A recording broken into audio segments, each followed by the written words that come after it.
trying to do the right thing, this is what you get. The Trump administration getting hammered by the left and the medical establishment after linking Tylenol usage during pregnancy and too many vaccines too early on in a child's life to autism. Today, 1 in 31 American children are diagnosed with autism. That is terrifying, really scary for parents. And there is an army ready to attack anybody, apparently, that's working to reverse that horrifying trend.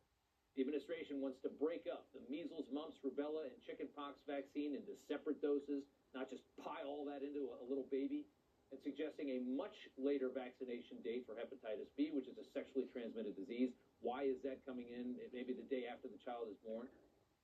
Kenvue, the manufacturer of Tylenol, stating in part its response here, sound science clearly shows that taking acetaminophen does not cause autism, saying they're concerned about the health risks and confusion this poses for expecting mothers and parents. The World Health Organization, which helped China to conceal COVID-19 in the creation of that virus, claims that they know for certain that vaccines do not cause autism. Take of that what you will. The legacy media, outraged as expected. From the Associated Press, you can see some of the headlines. Trump makes unfounded claims about Tylenol and repeats discredited link between vaccines and autism. Politico, upset about it too, calling it a diatribe rooted in frustration. Washington Post, escalating attacks on vaccines shock public health leaders. And here are the same medical experts that botched COVID, thinking that they have enough credibility to speak on this. The real world impact is that parents are now, or people are going to think that Tylenol causes autism. It's not supported by the science. They cherry picked a couple studies that they thought backed their claims. They ignored the lion's share of studies that argue against Tylenol causing autism. One thing that I think folks will find potentially problematic is this idea that he suggested Tylenol should only be used during pregnancy for very, very high fevers if you can't tough it out. And it's dangerous to not treat a fever during pregnancy. And just to show the extreme mental illness that we are facing in this country, some would call it TDS. This might be worse than TDS. There are now liberal pregnant women going viral on TikTok. Look at the belly, just popping a Tylenol on camera as some way of owning Trump and Robert F. Kennedy Jr. I hope, for the baby's sake, that the administration is wrong, but how terrifying is that? Dr. Mehmet Oz is the administrator for the Centers for Medicare and Medicaid Services. And sir, it's good to have you back on. Let's start with Tylenol. Can you explain the science behind this claim from the administration? Because the media thinks that they can debunk this fully. Well, as a preamble, let me make it super clear, something you've been hinting at, which is if you mix politics and medicine, you get politics.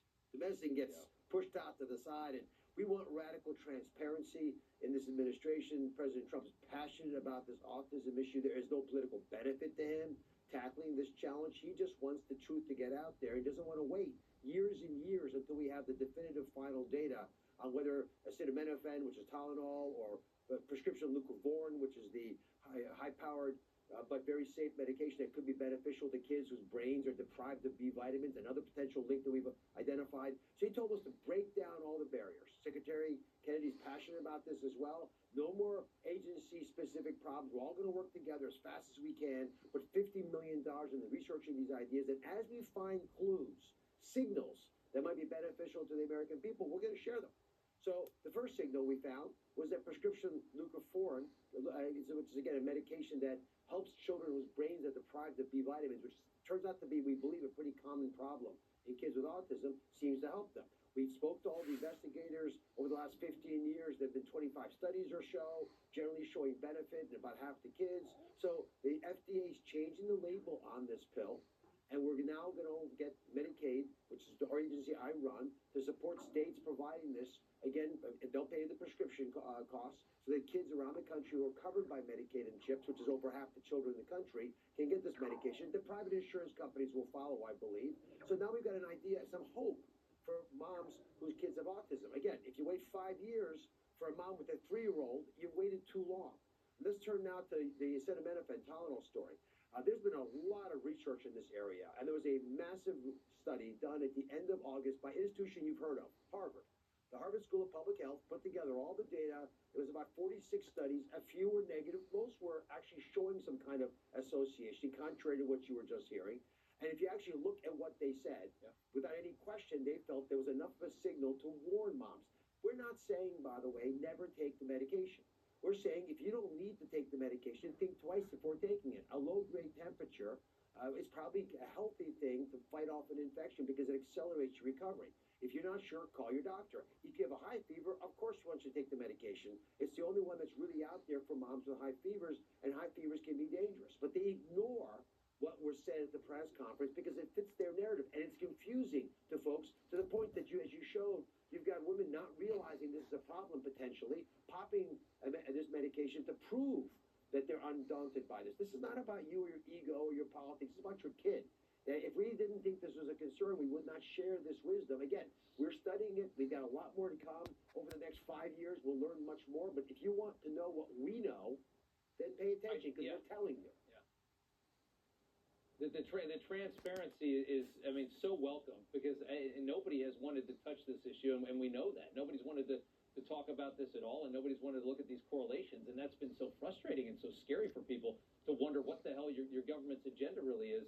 I just think it's unbelievable that it's being met with this kind of reception, and it's really scary. I mean, I saw a tweet from Liz Warren talking about how, I mean, she's basically shaming administration for claiming that autism is some kind of an issue. Saying that, you know, autism community, you are loved exactly as you are. Okay, so we love people with autism, so we shouldn't be trying to figure out what caused them to have this affliction. We shouldn't try to solve that. That's a terrifying message to send from a U.S. senator. Is you know, almost like we shouldn't be talking about this. I am passionate, as I hope you are, and certainly the president is, to make sure that whatever research we can do, whatever we can uncover, everyone should have access to it. And that's why it's been a bit of a problem for a lot of moms whose kids are autistic. They feel like they're getting gaslit. That every time they think they may run into some opportunity, no one wants to hear about it. No one wants to talk about it. You don't want to mislead people. So we pulled together all that data. Again, if you have the NIH working as hard as they can, allocating $50 million in grants, and the FDA sees that and changes the label just to help, not banning, just to support, you're being knowledgeable, and then my agency Dr. Oz pays. You should be thankful for that. Let me just cut in because I don't have a lot of time now. I want to let you talk about the measles, mumps, rubella, and varicella, I think is the chicken pox. Breaking those up, not putting all of that into a child at the same time, breaking that up. Why is that critical as far as what you guys have found?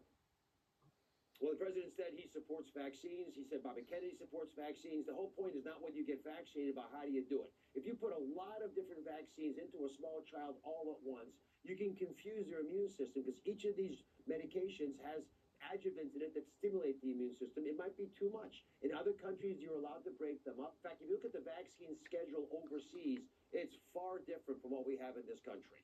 And we have an opportunity to actually maybe give your vaccines in a way that might reduce theoretically and maybe in reality the risk of you getting autism. That is research we are aggressively pursuing. As we find things out, we will share them with you. There will be no opaqueness in this administration as opposed to what was happening for the last 4 years.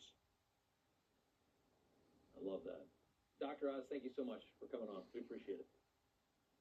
Bless you.